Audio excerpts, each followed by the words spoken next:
আসসালামু আলাইকুম শিক্ষার্থীরা, কেমন আছো তোমরা? আজকে আমাদের ক্লাসের টপিক হচ্ছে সাইনাস এন্ড ফিস্টুলা। আমরা ক্লাসে চলে যাই।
আচ্ছা, সাইনাস এন্ড ফিস্টুলা।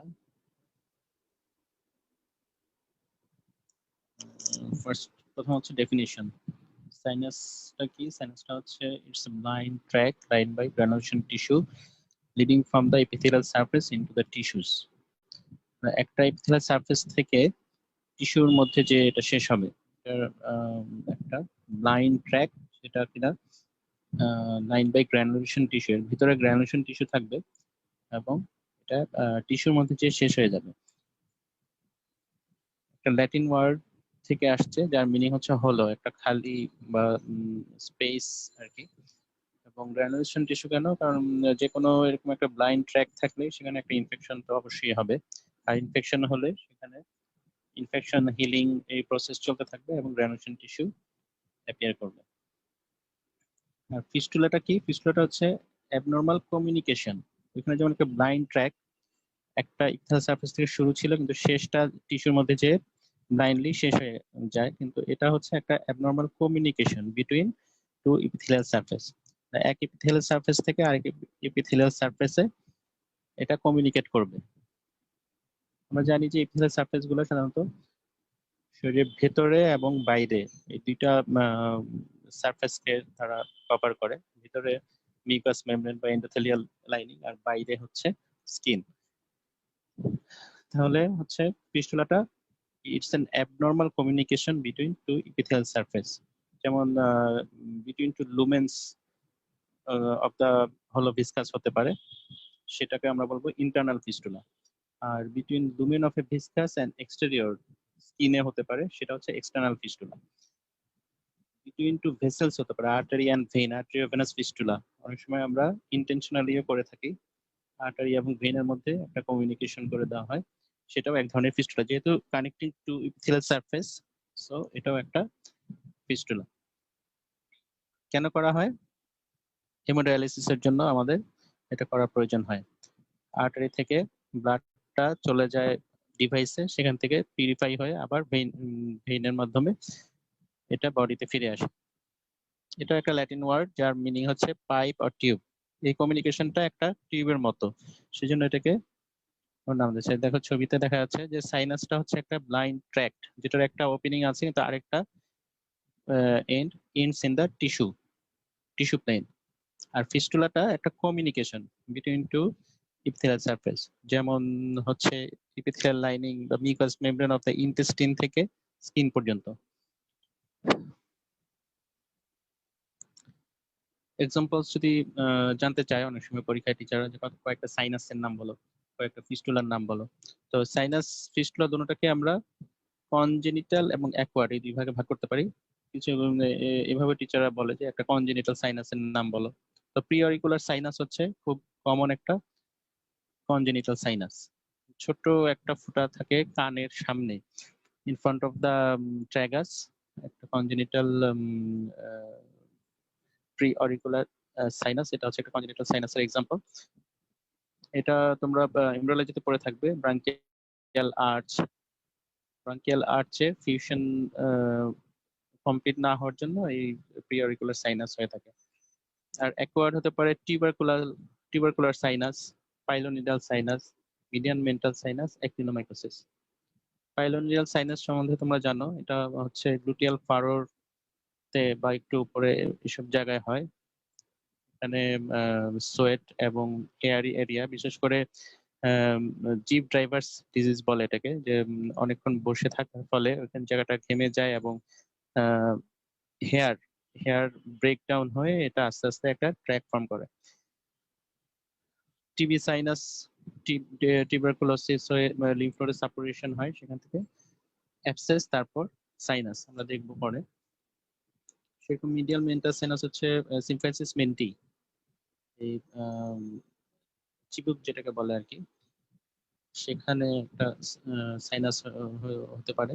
আর একটিনোমাইকোসিস তোমরা জানো, মাদুরা ফুট, যেটা মাল্টিপল সাইনাস ফর্ম হয় এবং সালফার গ্র্যানিউল ডিসচার্জের সাথে সালফার গ্র্যানিউল পাওয়া যায়।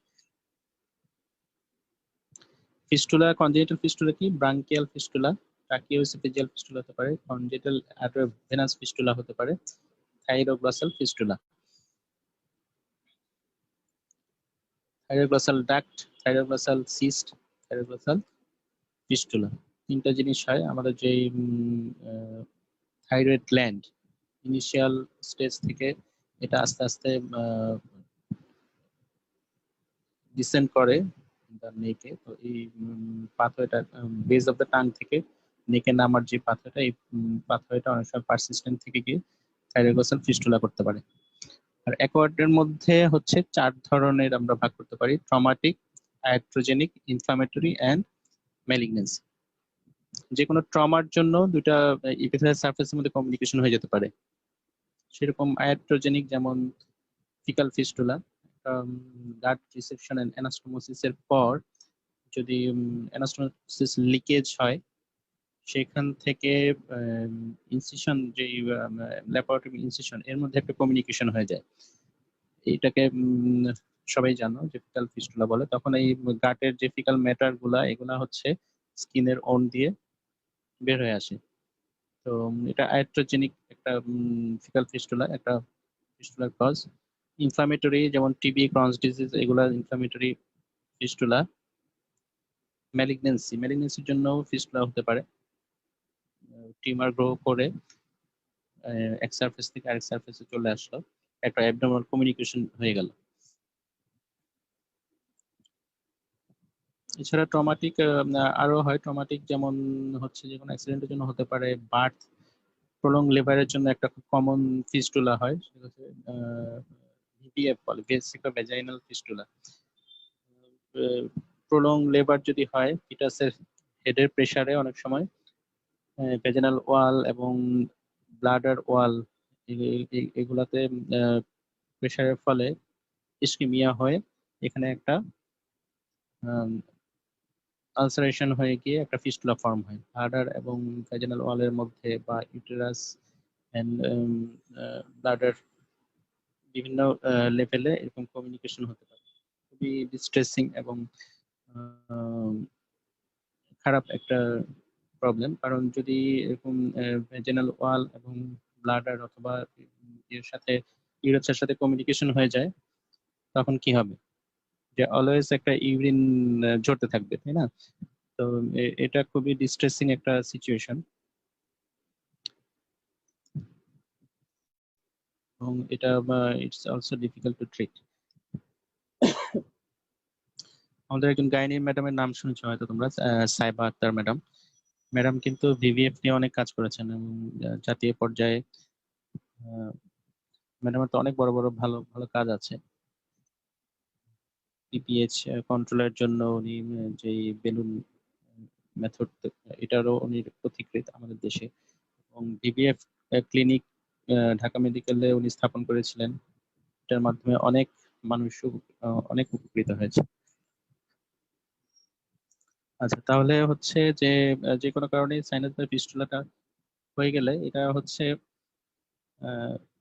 মানে পারসিস্টেন্ট থেকে যায়, এটা সহজে ভালো হতে চায় না। তো পারসিস্টেন্ট ফিস্টুলা বা সাইনাসের কজ কি, কেন এটা পারসিস্ট করে? তো অনেকগুলো কজ, যেমন presence of foreign body, presence of necrotic tissue, insufficient drainage of abscess, pus distal obstruction. যদি ডিস্টালি অবস্ট্রাকশন থাকে তাহলে এটা বিশেষ করে ফিকাল ফিস্টুলার ক্ষেত্রে আমরা বলি যে ডিস্টালি যদি কোনো অবস্ট্রাকশন থাকে, যদি নর্মাল পাথ বের হয়ে যেতে না পারে, তখন ফিকাল ফিস্টুলাটা কিন্তু ভালো হয় না। তারপর পেরিয়ানাল অ্যাবসেসের ক্ষেত্রে যেটা হয়, বা পেরিয়ানাল ফিস্টুলা ইন অ্যানোর ক্ষেত্রে যেটা হয়, যে এখানে কিছু নেক্রোটিক টিস্যু বা পাস এগুলো সবসময় কালেকশন হয়, যেহেতু একটা abnormal communication between the rectum or anal canal and skin হয়। সবসময় এখানে ফিকাল ম্যাটার এসে জমা হয় বা ইয়ে হয়, যার জন্য রিপিটেড ইনফেকশন হয়। এটা ভালো হতে চায় না, ভালো হয় না। অপারেশন করে আমরা যদি পুরো ট্র্যাকটা ফেলে না দিই, তখন পর্যন্ত সেটা না করছি, তখন পর্যন্ত এটা ভালো হবে না। তারপর ওই পারসিস্টেন্ট ড্রেনেজ অফ, যদি কন্টিনিউয়াস ফেসেস ইউরিন এগুলো ড্রেনেজ হতে থাকে, তাহলে এটা বন্ধ হবে না। যদি ইথিলাইজেশন অফ দ্য ট্র্যাক্ট হয়ে যায়, একটা অর্গানাইজ ট্র্যাক্ট তৈরি হয়ে গেলে, তখন সেটা আর বন্ধ হবে না। ম্যালিগনেন্সি বা রেডিয়েশন, দুটোটার কারণে ম্যালিগনেন্সি যদি আনকন্ট্রোল হয়, ম্যালিগনেন্সির জন্য তো ফিস্টুলাটাকে আমরা কজ করতে পারবো না।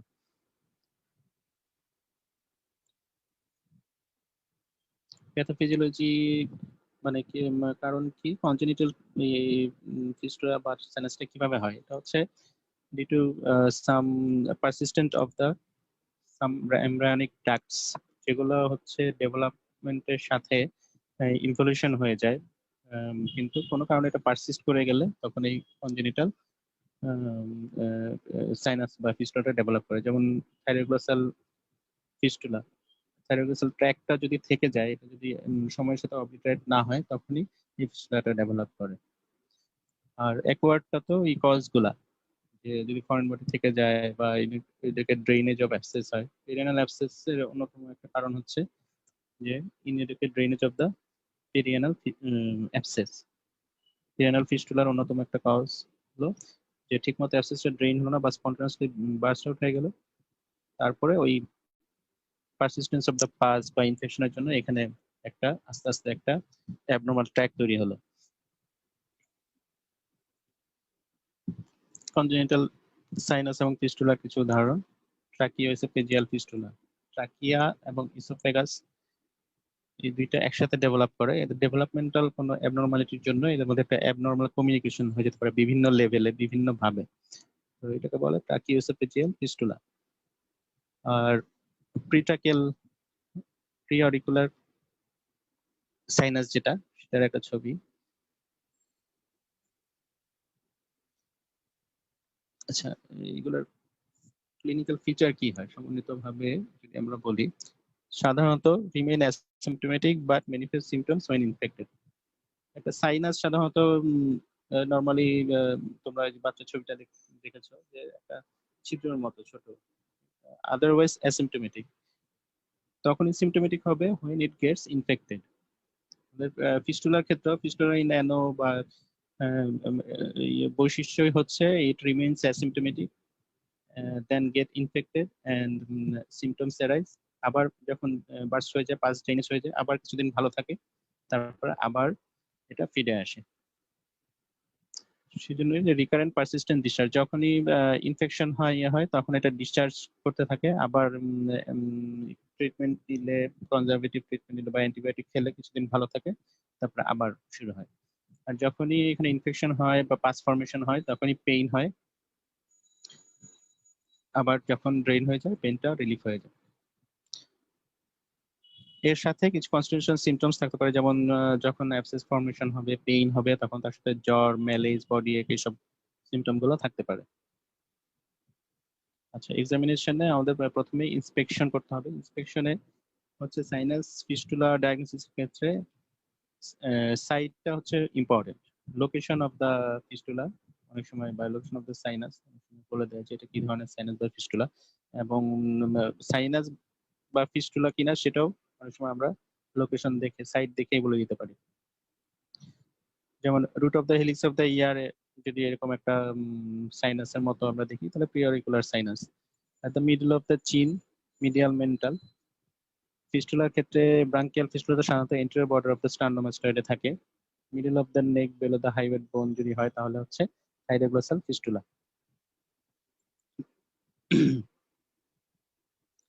বিভিন্ন ধরনের সাইনাস ফিস্টুলা, গ্লুটেল ফারোর কাছে হচ্ছে পাইলোনেডাল সাইনাস, আর চিনের নিচে এটা হচ্ছে মিডিয়াল মেন্টাল সাইনাস। নাম্বার হতে পারে সাধারণত একটা হয়, সিঙ্গেল হয়, তবে মাল্টিপল হতে পারে। বিশেষ করে অ্যাক্টিনোমাইকোসিস, এইচআইভি এগুলোতে মাল্টিপল হয়।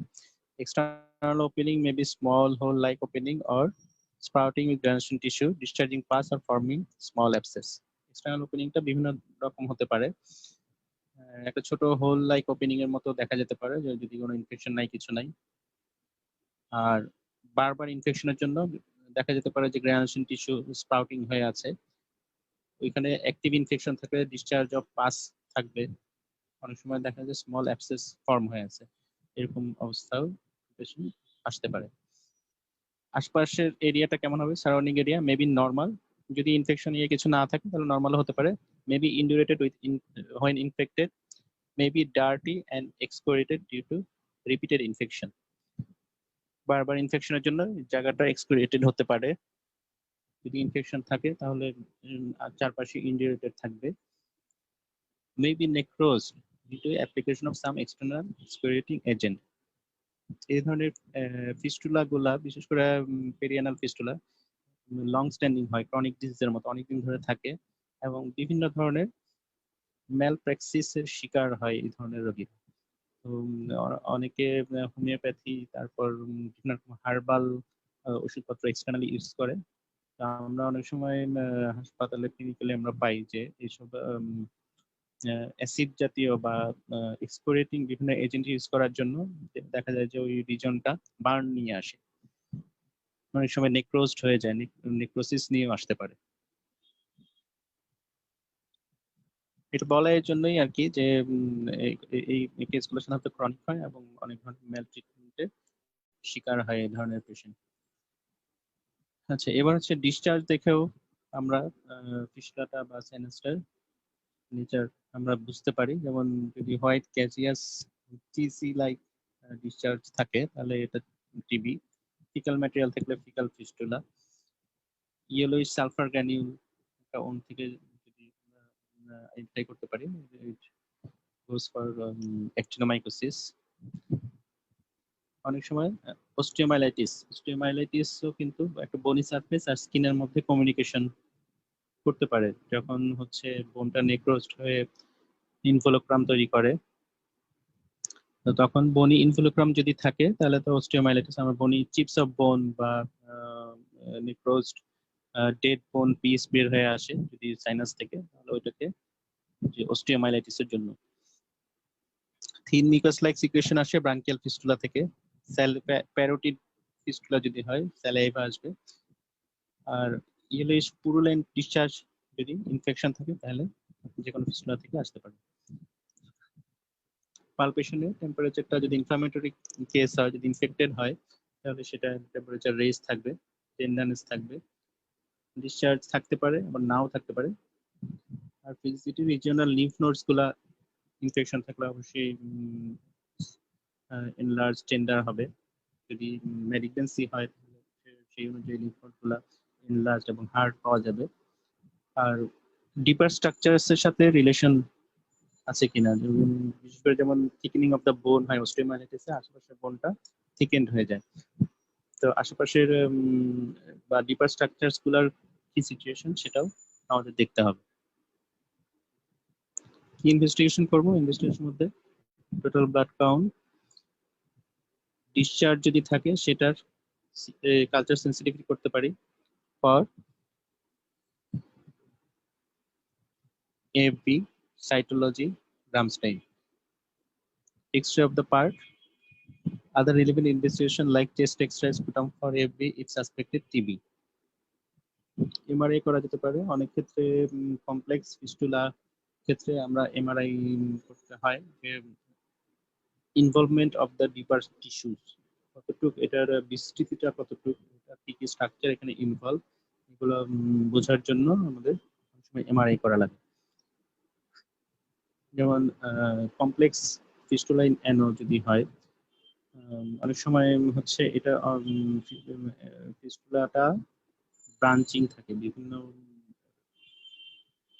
এক্সটেনশন থাকে, অনেক সময় রেকটামের চারপাশে হর্সশু শেপড ফিস্টুলা হয়।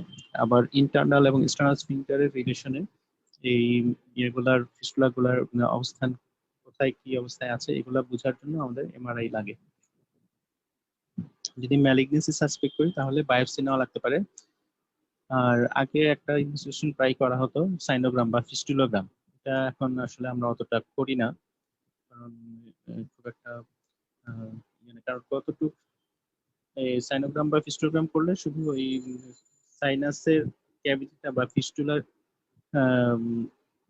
ইয়াটাই লুমেনটাই আমরা আইডেন্টিফাই করতে পারি, কিন্তু এটার আশেপাশের স্ট্রাকচারের সাথে এটা রিলেশন বা এর এক্সটেন্ট কতটুকু ডিপার বা কোথায় পর্যন্ত বিস্তৃত এটা আমরা আসলে সাইনোগ্রাম বা ফিস্টোগ্রামে বুঝতে পারি না। সো এটা করে খুব একটা যে তথ্য পাওয়া যায় সেটা না, সেজন্য এখন আমরা এটা খুব একটা করি না। এবার ট্রিটমেন্ট কি হবে? ট্রিটমেন্টের বেসিক প্রিন্সিপালটা কি?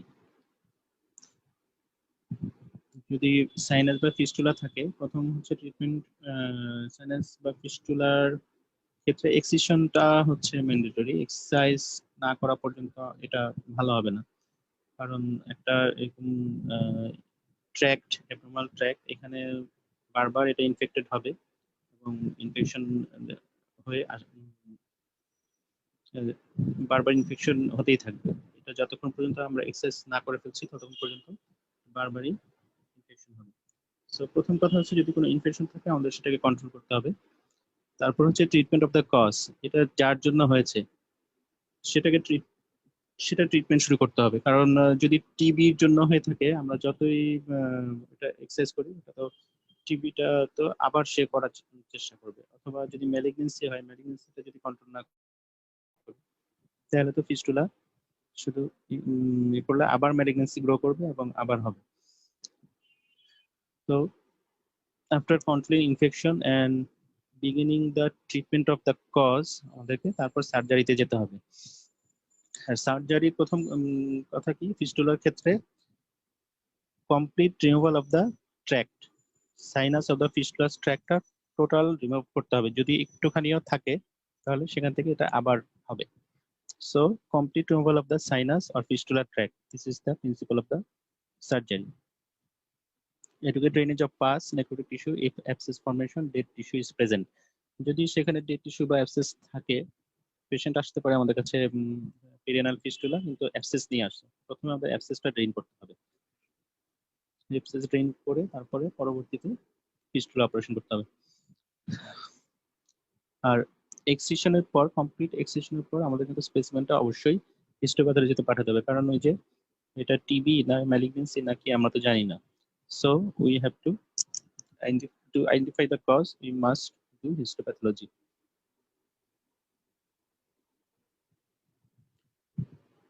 এটা একটা প্যালিনেডাল সাইনাসের সার্জারির ছবি। সেখানে যেটা বলেছি যে এখানে দেখো যে প্রথম র্যাপিং এর পর প্রথম পিকচারে কি দিচ্ছে, একটা ডাই দেওয়া হচ্ছে। ডাইটা দেওয়া হচ্ছে কারণ কি, কারণ যে এটার এক্সটেন্টটা বোঝার জন্য, যে ডাইটা যেখানে যেখানে এই ট্র্যাক দিয়ে গেছে সেই পর্যন্ত এর এক্সটেনশন, এবং সেটা পুরাটাই আমাকে রিমুভ করতে হবে।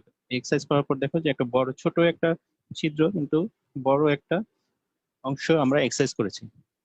কারণ যে এই টিস্যুর কোথাও না কোথাও এই ট্র্যাকটার এক্সটেনশন আছে, তো আমাদেরকে পুরো ট্র্যাকটা যদি এক্সারসাইজ করতে হয় সেই জন্য যতটুকু প্রয়োজন টিস্যু সেটা ফেলতে হবে, এবং তারপরে ওটাকে আমরা কিভাবে কভার করব সেই প্ল্যান করতে হবে। এখন সাইনাসের মধ্যে একটা কমন হচ্ছে টিবি সাইনাস অফ দ্য নেক। এটা একটু ডিটেলস তোমরা জেনে রাখা ভালো, পরীক্ষায় প্রশ্ন করে এখান থেকে। টিবি সাইনাস সাধারণ সাইটটা কি, lymph nodes in the interior triangle of the neck most common. Interior triangle of নেকের যে লিম্ফ নোডস, এই লিম্ফ নোড গুলোতে এই টিবি সাইনাস ফর্মেশনটা বেশি, most commonly. Less commonly posterior triangle of the নেক এবং সুপ্রাক্লাভিকুলার নোডসেও এটা হতে পারে। আচ্ছা, স্টেজেস গুলো দেখানো হয়েছে। প্রথমে কি হয় যে ফার্স্ট ব্যাসিলাই দিয়ে প্রথম লিম্ফেডেনাইটিস হয়, তারপর পেরিডেনাইটিস হয়, তারপর হচ্ছে অ্যাবসেস ফর্মেশন হয়। সেই অ্যাবসেস হচ্ছে ডিপ টিস্যু থেকে, যখন আমার নেকে তো জানো যে একটা কভারিং ডিপ ফাসাটা একটা স্লিভের মতো, সেই ডিপ ফাসাকে সে যখন ইনভেট করে যায় তখন হচ্ছে সাবকিউটেনিয়াস টিস্যুর মধ্যে অ্যাবসেসটা থাকে, আর কিছু অংশ অ্যাবসেসে হচ্ছে ডিপ টিস্যুর মধ্যে টাফ স্ট্রাকচারের মধ্যে ঢুকে যায়। এর ফলে এই একটা কলার স্টাড অ্যাবসেস বলে এটাকে। এরপরে হচ্ছে এক্সটার্নালি যখন এটা বার্স্ট হয় তখন সাইনাস ফর্মেশন হয়। স্টেজ অফ লিম্ফোডেনাইটিস হচ্ছে non tender discrete mobile firm lymph nodes. অনেকগুলো লিম্ফ নোড ইনভলভ হয় যেগুলো হচ্ছে নন টেন্ডার, ডিসক্রিট এবং মোবাইল। স্টেজ অফ পেরিডেনাইটিস, এরপর হচ্ছে লিম্ফ নোড গুলো ইন্ডিভিজুয়ালি ইনফেক্টেড হয়, এরপর হচ্ছে নোডাল এরিয়াতেও হচ্ছে ইনফেকশনটা ছড়িয়ে পড়ে, involvement of the nodal capsule. এর ফলে নোড গুলো কিন্তু একসাথে ম্যাটেড হয়ে যায়। হাতে পালপেট করলে মনে হয় যে অনেকগুলো নোড একসাথে মিশে আছে। এটাই হচ্ছে এই ম্যাটেড লিম্ফ নোডস কিন্তু আমরা টিবির জন্য প্যাথোগনোমিক, মানে ম্যাটেড লিম্ফ নোডস পেলে আমরা স্ট্রং সাসপেক্ট করি যে it may be due to tuberculosis. এরপর হচ্ছে stage of cold abscess due to caseating necrosis, non-tender, cystic, not adherent to skin.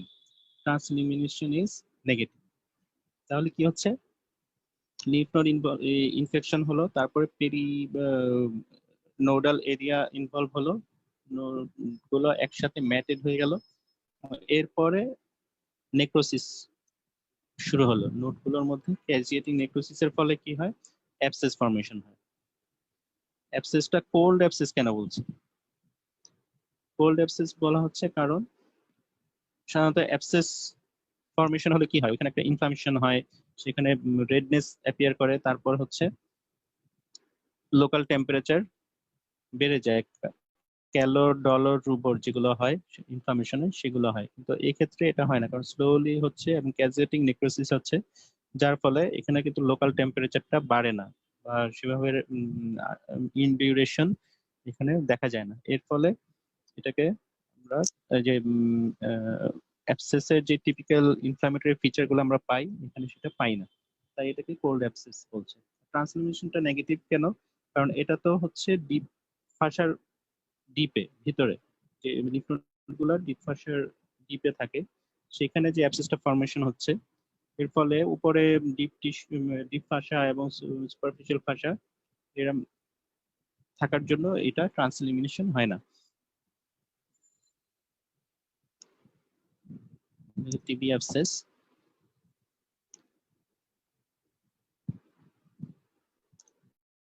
Ultrasonography করে আমরা এরকম নেকের মধ্যে অ্যাবসেস ডায়াগনোস করতে পারি।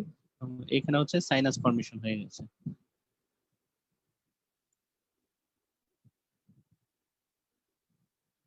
আচ্ছা, কোল্ড abscess হলো, এরপর হচ্ছে collar stud abscess. Cold abscess ruptures through deep fascia forming and swelling in the subcutaneous plane, fluctuant adherent to the skin. আগেটা যেহেতু ডিপ ফাশার ডিপে ছিল সেজন্য সে স্কিনটা ফ্রি ছিল, সোয়েলিং ছিল কিন্তু স্কিন ফ্রি। এটা হচ্ছে কোল্ড অ্যাবসেস। আর কলার স্টাড যখন ডিপ ফাশাকে পায়ার্স করে সে সুপারফিশিয়ালি চলে আসলো, তখন হচ্ছে সাবকিউটানিয়াস প্লেনে চলে আসলো, তখন স্কিনটা অ্যাডারেন্ট হয়ে গেল। এবং এই সময় যেহেতু এখন সুপারফিশিয়ালি পাস চলে আসছে, এটা ফ্লাকচুয়েন্ট হবে, আগের চেয়ে বেশি ফ্লাকচুয়েন্ট হবে। Her stage of sinus, এখন collar stud abscess burst out into a discharging sinus. Can be multiple undermined age, loose discoloration and the ages, no induration. তাহলে এই ইয়েটা স্লোলি হচ্ছে এবং এখানে কোনো ইনডিউরেশন থাকবে না। অ্যাবসেস চারপাশে যেমন ইনডিউরেশন থাকে রেডিশ হয়, এটা এজটা লুইস ডিসকালারেশন থাকে ডিউ টু ইসকেমিয়া। আর যে সাইনাস ফর্মেশন ফলে যে আলসারটা হলো, সে আলসারের ইয়ে কেমন হয়, এজটা হয় আন্ডারমাইন্ড। কি ইনভেস্টিগেশন করব, সিবিসি করব, এফএনএসি বায়োপসি করা যেতে পারে লিম্ফ নোডস থেকে, Mantoux test, chest x-ray, sputum for AP, এগুলো হচ্ছে টিউবারকুলোসিস ডায়াগনোসিসের জন্য। আর ultrasonography of the neck to detect abscess. Treatment কি করবো, যেগুলো ট্রিটমেন্ট অফ দ্য কজ শুরু করে দিতে হবে ইমিডিয়েটলি, এন্টি টিউবারকুলার থেরাপি, আর excision of the sinus tract and disease lymph nodes, পুরো এক্সটেন্সিভ এক্সিশন করতে হবে। আবারও সেই কথা যে ইনভলভ যত লিম্ফ নোড আছে এবং সাইনাস ট্র্যাক্টটা সম্পূর্ণভাবে এক্সারসাইজ করতে হবে। দেখো যে একটা এক্সটেন্সিভ অপারেশন কিন্তু হয়, যে এখানে নেকের ইনভলভ লিম্ফ নোড গুলা এবং সাইনাস ট্র্যাক্ট যত পর্যন্ত আছে। আমাদের কলার স্টাড বা অ্যাবসেস কিন্তু বাইরে কিন্তু অ্যাবসেসটা ছোট, কিন্তু ভিতরে অনেক বেশি এক্সটেনশন থাকে। তাহলে ডিপ ফাশাকে এক্সপ্লোর করে ভিতর থেকে একদম পুরো ট্র্যাক্ট আমাদের নিয়ে না আসলে এটা বারবার হবে। এবার আসি হচ্ছে ফিস্টুলা ইন অ্যানো, এটাও আরেকটা গুরুত্বপূর্ণ এবং হয়তো তোমাদের কোশ্চেন করতে পারেন স্যাররা পরীক্ষায়। এটা কি abnormal communication between anorectal lumen to skin of the perineum or buttock lined by some granulation tissue. তাহলে এটা হচ্ছে abnormal communication হচ্ছে between the rectal or anal ক্যানালের যে মিউকোজা, এই লাইনিং মেমব্রেন সেখান থেকে এবং skin of the perineum or buttock. এটা দুইটা থিওরি আছে প্যাথোজেনেসিস থিওরি বা মানে কজ, ক্রিপ্টোগ্ল্যান্ডুলার এন্ড নন ক্রিপ্টোগ্ল্যান্ডুলার। তোমরা জানো যে রেকটাম মিউকোজার ঠিক নিচে সাব মিউকোজায় হচ্ছে অনেকগুলো গ্ল্যান্ড থাকে, মিউকাস গ্ল্যান্ড থাকে যেখান থেকে মিউকাস সিক্রেশন হয়। এটা হচ্ছে for the lubrication of the rectum, তারপরে প্যাসেজ অফ ফেসেসটা ইজি হয়। তো এই মিউকাস সিক্রেটিং গ্ল্যান্ড গুলার ইনফেকশন হয় ফার্স্ট, সেখান থেকে তারপর আস্তে আস্তে অ্যাবসেস ফর্মেশন হয়, অ্যাবসেস ফর্মেশন হয়ে পাসগুলা তখন বিভিন্ন দিকে ট্র্যাক ডাউন করতে পারে। তো যখন এটা সাধারণত ম্যানিফেস্ট হয় অ্যাজ পেরিয়ানাল অ্যাবসেস বা ইসিওরেক্টাল অ্যাবসেস। এরপর যদি সেটা ঠিকভাবে ড্রেইন না করা হয় বা স্পন্টানাস বার্স্ট হয়, তাহলে সেখান থেকে আস্তে আস্তে এই ফিস্টুলাটা ডেভেলপ করে। এইটাই হচ্ছে 90% ক্ষেত্রে হয়। এছাড়া নন ক্রিপ্টোগ্ল্যান্ডুলার হচ্ছে 10%। সেই ক্ষেত্রে কি হয় যে tuberculosis, diabetes, malignancy, trauma, radiotherapy, HIV, এসব কারণে এই রিজনে আমাদের ফিস্টুলা হতে পারে, সেটাকেও আমরা ফিস্টুলা ইন অ্যানো হিসাবেই বলি। বিভিন্ন রকম ক্লাসিফিকেশন আছে, পার্টস ক্লাসিফিকেশন, স্ট্যান্ডার্ড ক্লাসিফিকেশন। তো এগুলা করা হয় হচ্ছে মোস্টলি হচ্ছে যে অ্যানাল স্ফিংটার আছে। আমাদের জানো যে দুই ধরনের স্ফিংটার, ইন্টারনাল এবং এক্সটার্নাল। ইন্টারনাল স্ফিংটারটা হচ্ছে ইনভলেন্টারি, এক্সটার্নালটা হচ্ছে ভলেন্টারি। এই স্ফিংটারের রিলেশনে ফিস্টুলা ট্র্যাক্ট মানে প্যাসেজকে ভিত্তি করে হচ্ছে বিভিন্ন রকম ক্লাসিফিকেশন করা হয়, যেমন ইন্টারস্ফিংটারিক, ট্রান্সফিংটারিক, সুপ্রাস্ফিংটারিক, এক্সট্রাস্ফিংটারিক। ইন্টারস্ফিংটারিক মানে হচ্ছে স্ফিংটারের মধ্যে দিয়ে যাবে, ইন্টারনাল এবং এক্সটার্নাল স্ফিংটারের মাঝে দিয়ে। ট্রান্সফিংটারিক, সুপ্রাস্ফিংটারিক হচ্ছে স্ফিংটারের উপর দিয়ে, বা এক্সট্রাস্ফিংটারিক হচ্ছে স্ফিংটারের বাইরে দিয়ে। এটার চেয়ে হচ্ছে স্ট্যান্ডার্ড ক্লাসিফিকেশনটা বেশি আমাদের প্র্যাকটিক্যালি কাজে লাগে। পরীক্ষায় তোমাদের দুইটাই জিজ্ঞেস করতে পারে, বা জিজ্ঞেস বললে তোমরা পার ক্লাস কিংবা স্ট্যান্ডার্ড ক্লাসিফিকেশন বলে ক্লাসিফিকেশন বলতে পারো। তবে প্র্যাকটিক্যালি আমাদের লো অ্যানাল এন্ড হাই অ্যানাল এটাই বেশি ইম্পর্টেন্ট।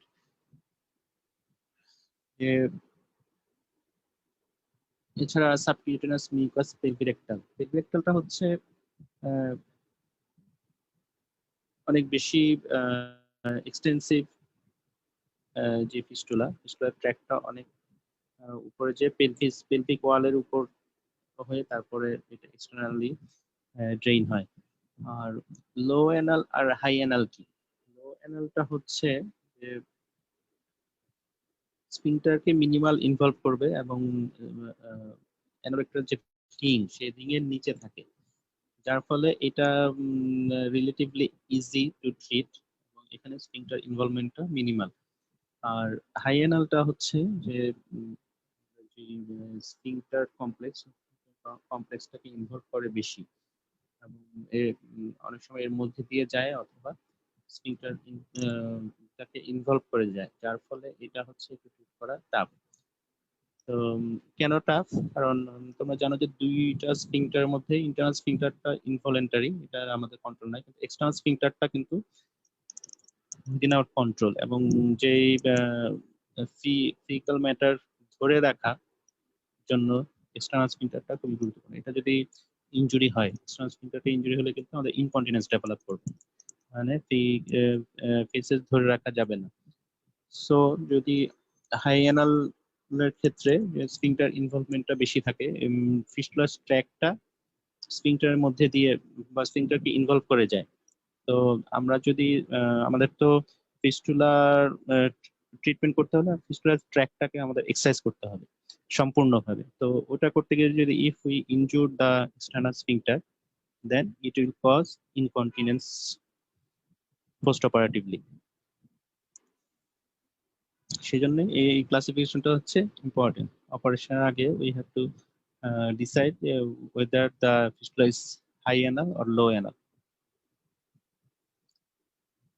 এখানে এই যে বাম পাশের ছবিতে ইন্টারস্ফিংটারিক, ট্রান্সফিংটারিক, এক্সট্রাস্ফিংটারিক বিভিন্ন ছবি দেওয়া আছে। আর ডান পাশের ছবিতে দেখো যে pelvirectal, subcutaneous, mucosal, high anal and low anal. তাহলে ওই হাই অ্যানালটা হচ্ছে 4 নাম্বার। দেখো যে যেই অ্যানোরেক্টাল রিং বা আমাদের এক্সটার্নাল যে স্ফিংটার এটাকে ইনভলভ করছে, এটার মধ্যে দিয়ে আসছে, বা এটাকে এটা মানে 1/3 এর বেশি স্ফিংটারটা ইনভলভ করছে। এটা হচ্ছে আমাদেরকে যখন আমরা এক্সারসাইজ করব, ট্র্যাকটাকে এক্সারসাইজ করতে হবে কিন্তু স্ফিংটারটাকে ইনজুরি না করে। This is highly important. এই এক্সটার্নাল স্ফিংটার ইনজুরি হলে পেশেন্টের ভোগান্তির শেষ থাকবে না। আর লো অ্যানালটা এটা স্ফিংটার থেকে অনেক দূরে আছে, সো এটা আমরা এক্সারসাইজ করে দিতে পারবো স্ফিংটারকে ইনভলভ না করে।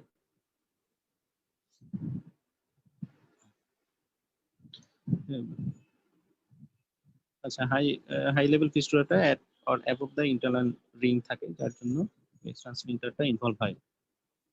এখন ফিস্টুলা আবার হতে পারে simple without any extension, or maybe complex with extension, মানে ব্রাঞ্চিং থাকতে পারে। শুধু যে মিউকাস মেমব্রেন থেকে স্কিনে একটা ট্র্যাক তাই না, ট্র্যাকটার আবার বিভিন্ন মুখী হতে পারে, সে এক্সটেনশন থাকতে পারে, সিঙ্গেল হতে পারে একটা ট্র্যাক, অথবা মাল্টিপল ট্র্যাকও কিন্তু হতে পারে। বিশেষ করে টিবি, আলসারেটিভ কোলাইটিস, এইচআইভি ইনফেকশনে মাল্টিপল ট্র্যাক থাকে। এর ক্লিনিক্যাল ফিচার গুলো কি? Intermediate seropurulent discharge. প্রথম হচ্ছে যে কিছুদিন ভালো থাকবে, কিছুদিন পেইন করে অ্যাবসেস হবে, তারপর অ্যাবসেসটা বার্স্ট হয়ে সেরোপোলার ডিসচার্জ হবে। পেইন থাকবে, টুনিটাস থাকে, আর একটা history of penal abscess maybe present. Clinically কিভাবে অ্যাসেস করব? ফুল হিস্ট্রি নিতে হবে, বিশেষ করে তার এটা তো সরি এখানে একটু আসলে ওই কমনে চলে আসছে। গ্যাস্ট্রোইন্টেস্টাইনাল হিস্ট্রিটা নিতে হবে, তারপর ক্রনিক কনস্টিপেশনের হিস্ট্রি নিতে হবে,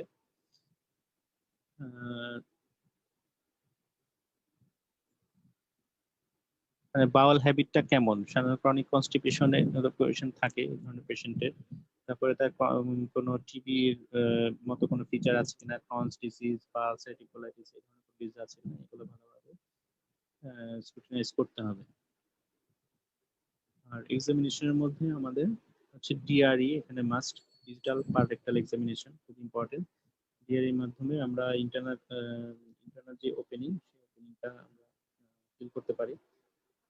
এবং প্রক্টোস্কোপির মাধ্যমে ওপেনিংটা দেখা যেতে পারে অনেক সময়।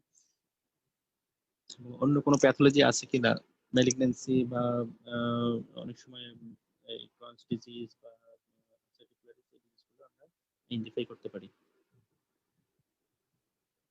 বুরসালস রুল বলে একটা কথা আছে।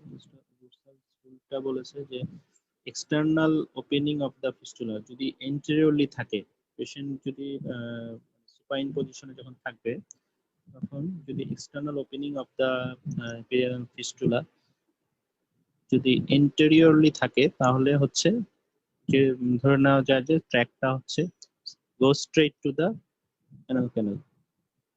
মানে ট্র্যাকটা অত কমপ্লেক্স না, সিম্পল হয়। যদি পোস্টেরিয়রলি থাকে তাহলে the track is easily curves midline of the anal canal posteriorly. তার মানে যদি বাম পাশে এক্সটার্নাল ওপেনিং থাকে, internal opening may be at the right side, or if the external opening is left side, then internal opening may be at the right side, কারণ এটা mid লাইনকে cross করবে। এই এন্ট্রির মতো সিম্পলি স্ট্রেট ট্র্যাকে সে internally open করবে না। কি কি ইমেজিং আমরা ইউজ করতে পারি? Fistulography, endoanal ultrasonography and MRI. আগেই বলেছি ফিস্টুলোগ্রাফিটা এখন আসলে আমরা খুব একটা ইউজ করি না, কারণ এটাতে কিন্তু ওই রিলেশন গুলো আমরা দেখতে পারি না।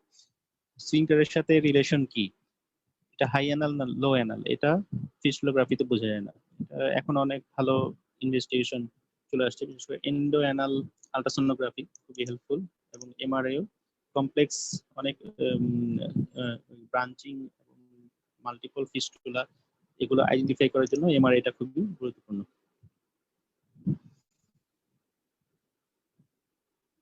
এখানে এই ইনভেস্টিগেশন কিছু ছবি দেখো যে ফিস্টুলোগ্রাফিতে আমরা কি করি, যে যে এক্সটার্নাল যে ওপেনিংটা, সেই ওপেনিং দিয়ে একটা একটা ক্যাথেটার বা একটা ইয়ে দিয়ে একটা ডাই পুশ করা হয়।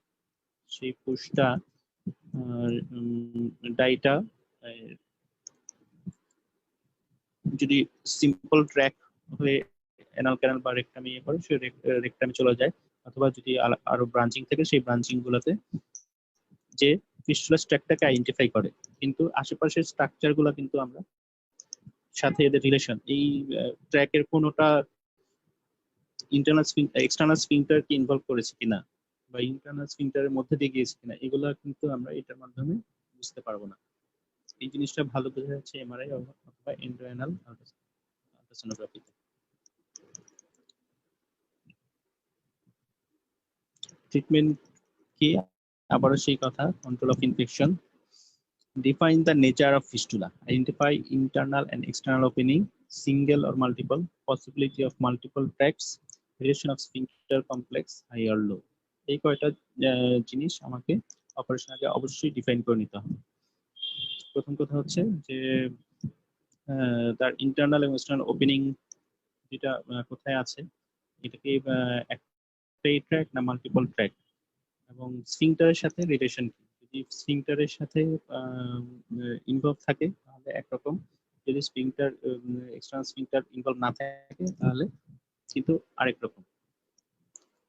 সার্জিক্যাল ম্যানেজমেন্ট গুলো কি, কয়েকটা টার্ম জেনে রাখবে। ফিস্টুলোটমি, ফিস্টুলেক্টমি। ফিস্টুলোটমিটা কি? আমাদের ফিস্টুলা অপারেশনের প্রথম ধাপই হচ্ছে আইডেন্টিফাই দ্য ট্র্যাক্ট। আমরা আইডেন্টিফাই করি হচ্ছে অপারেশনে ফিস্টুলা এনোর ক্ষেত্রে প্রোব থাকে, প্রোব হচ্ছে একটা মেটালিক তারের মতো। এটাকে লুব্রিকেন্ট করে আমরা যখন এক্সটার্নাল যে ওপেনিংটা থাকে সেটা দিয়ে আমরা এটা যখন ইন্ট্রোডিউস করি, এই ট্র্যাকটাই গাইড করে ওকে, যতটুকু আমরা রেজিস্ট্যান্স ছাড়া এটাকে ইনসার্ট করি এবং ইন্টারনাল ওপেনিংটা খুঁজে বের করে ইন্টারনাল ওপেনিং এর পর্যন্ত আমরা এই প্রোবটাকে ইন্ট্রোডিউস করি। এর ফলে ইন্টারনাল এবং এক্সটার্নাল ওপেনিং আইডেন্টিফাই হয়ে গেল। এরপরে যদি আমরা এই ফিস্টুলাস ট্র্যাকটাকে জাস্ট কেটে লাই ওপেন করে দিই, তাহলে সেটা হবে ফিস্টুলাটমি। মানে ইন্টারনাল এবং এক্সটার্নাল ওপেনিং এ একটা প্রোব ইন্ট্রোডিউস করলাম, তারপর in between this two opening যেই এর ভিতরে তো ট্র্যাকটা আছে, ট্র্যাকটাকে আমরা ওপেন করে দিলাম, কেটে খুলে দিলাম। আনহেলদি গ্রানুলেশন টিস্যু এবং আনহেলদি টিস্যুগুলোকে এক্সারসাইজ করে দিলাম। এর ফলে এটা ওপেন হয়ে গেল। ওপেন হয়ে গেলে ফলে এইটা ট্র্যাকটা ওপেন থাকলো, এখানে আর ডেব্রিস পাস ময়লা জমতে পারলো না, আস্তে আস্তে এটা হিল হয়ে গেল। এটা হলো ফিস্টুলোটমি। আর ফিস্টুলেক্টমিটা কি? ফিস্টুলেক্টমি হচ্ছে আমরা ট্র্যাকটা আইডেন্টিফাই করলাম এবং পুরো ট্র্যাকটাই আমরা এক্সারসাইজ করে নিয়ে আসলাম, একদম ট্র্যাকের চারপাশে টিস্যুটাকে এক্সারসাইজ করে করে পুরো ফিস্টুলা ট্র্যাকটাকে ওপেন করে নিয়েছিলাম। মানে ফিস্টুলা কেটে লে ওপেন করে না, পুরো ট্র্যাকটাকেই আমরা কেটে নিয়ে আসবো। এটা হচ্ছে excision of the whole tract, এটা হচ্ছে ফিস্টুলেক্টমি। হ্যাঁ, এছাড়া আর কিছু টেকনিক ইয়ে করা হয়, অ্যাডভান্সমেন্ট ফ্ল্যাপ করা যায়। ট্র্যাকটাকে আইডেন্টিফাই করে ওটাকে এক্সারসাইজ করে তারপরে আশেপাশের স্কিনকে অ্যাডভান্স করে ওই বোনটাকে ঢেকে দেওয়া, অ্যাডভান্সমেন্ট ফ্ল্যাপ। আর আরেকটা হচ্ছে সেটন, ইনসার্শন অফ সেটনটা হচ্ছে একটা বিশেষ ইয়ে। সেটন বলতে হচ্ছে আমরা সাধারণত এই নাইলনের সুচার ম্যাটেরিয়াল বা প্রোলিন সুচার ম্যাটেরিয়াল দিয়ে আমরা এটা ইউজ করি। এই জিনিসটা কি? এটা হচ্ছে ওই যে বললাম যে যদি ফিস্টুলাস ট্র্যাক এক্সটার্নাল স্ফিংটারকে ইনভলভ করে, সেই ক্ষেত্রে আমরা তো এক্সট্রা ট্র্যাকটাকে আমরা কেটে আনতে পারবো না, কারণ ওটা যদি এক্সেস করি তাহলে কি হবে, আমার এক্সটার্নাল স্ফিংটারটা ইনজুরি হবে। সেই ক্ষেত্রে আমরা যে ট্র্যাক্টের মধ্যে দিয়ে এবং রেকটামের বাই এক্সটার্নাল থেকে রেকটামের ভিতর দিয়ে একটা সুতার মতো যে বললাম সুচার ম্যাটেরিয়াল বা এটাকে বলে সেটন, এটা আমরা বেঁধে দিয়ে আসি। বেঁধে দিয়ে আসলে যেটা হয় যে আস্তে আস্তে এই সুতাটা কেটে কেটে কেটে কেটে বের হয়ে আসে। এর ফলে ফিস্টুলোটমিও হয়, ফিস্টুলাস ট্র্যাকটা লাই ওপেন হয় কিন্তু স্ফিংটারটা ইনজুরি হয় না, আস্তে আস্তে কেটে কেটে আসে, যার ফলে হচ্ছে মাসল ইনজুরিও হয় না, আবার ফিস্টুলাটাও আস্তে আস্তে হিল হয়ে যায়। এটাই হচ্ছে সেটন। দুই ধরনের সেটন আছে, একটা হচ্ছে টাইট সেটন, একটা হচ্ছে লুজ সেটন। টাইট সেটনটা হচ্ছে টাইট করে বেঁধে দেওয়া হয়, ফলে এটা আস্তে আস্তে নিজে কেটে আসে। আর লুজ সেটনটা হচ্ছে আমরা লুজ করে বাঁধি, তারপর আস্তে আস্তে পেশেন্ট একটু একটু একটু করে ট্র্যাকশন দেয়। ট্র্যাকশন দেওয়ার ফলে যেটা হয় যে ট্র্যাকশনের সাথে সাথে এটা একটু কেটে কেটে কেটে কেটে আসে এবং আস্তে আস্তে ফিস্টুলাটা হিল হয়। আজ এই পর্যন্তই। ধন্যবাদ সবাইকে ধৈর্য সহ শোনার জন্য। আল্লাহ হাফেজ।